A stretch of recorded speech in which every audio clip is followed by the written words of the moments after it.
বলছি সুমি, বিয়ের তো আর বেশি দিন বাকি নেই, তো এতজনকে না বলে, মানে নেহাত যাদেরকে না বললে নয় তাদেরকেই বলি না। আরে বাবা, একটা তো লিস্ট করেছো, তার থেকেও কাটাই ছাটাই করবে? তা পুরুত মশাইকে বিয়েতে বলবে তো নাকি টাকাও বাদ দিয়ে দেবে? কি যে বলো না তুমি। একমাত্র মেয়ের বিয়ে দিচ্ছ, অত হিসেব করছো না তো। তার থেকে যেটা ভাবার সেগুলো ভাবো। প্রণামী দিতে হবে, শেফালির জন্য একটা শাড়ি, তারপর রুম্পা ওর ভাইয়ের জন্য জামা, অপুর শ্বশুর বাড়ির লোকের জন্য শার্ট প্যান্টের পিস, নাহলে রেডিমেড জামা। হ্যাঁ, ও বাবা, আরো এখন এত কিছু কিনতে হবে?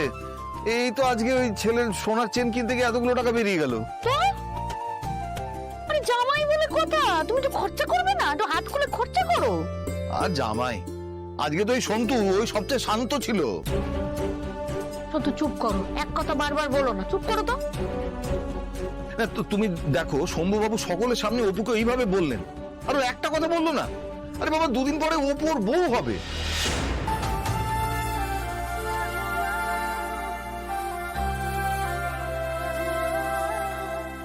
তো বউ সম্বন্ধে একটু তো কিছু বলতে হয়, সে বোধ বুদ্ধি ওর নেই। থাক না বাবা, এসব কথা এখন ছাড়ো না, এক কথা বারবার বলো না তো। বলছি শোনো না, আমার একটা দর্জির দোকানে যাওয়ার আছে, এখন কি খোলা পাবো? হ্যাঁ, দর্জির দোকানে গিয়ে কি করবি তুই? মায়ের পুরনো শাড়ি দিয়ে জামা বানাবো। শাড়ি দিয়ে জামা? জামার দোকানে গেলেই তো জামা কিনতে পাওয়া যাবে। সে পাওয়া যাবে, কিন্তু জামা কিনতে গেলে এখন 1,000 টাকা খরচ। তার থেকে ভালো মায়ের শাড়িগুলো তো পরেই থাকে, সেই তো ছিঁড়ে নষ্ট করবে, তার থেকে কাজে লাগিয়ে দেবো। দেখেছেন স্যার, আমার মেয়েটা কত হিসেবি। এসব অদ্ভুত অদ্ভুত চিন্তা ওর মাথায় আসে। অপুর শ্বশুর বাড়ির ভাগ্য ভালো যে ওর মতো মেয়ে পাচ্ছে। তবে তুমি যাই বলো সুমি, ওই শম্ভুবাবুর ব্যাপারটা না আমার মাথা থেকে কিছুতেই বেরোচ্ছে না। ওইভাবে এতগুলো লোকের সামনে অপুকে বললেন। স্যার, আমি ঠিক বলছি কিনা আপনি বলুন। হ্যাঁ, আপনি তো এই ব্যাপারে কি বলছেন?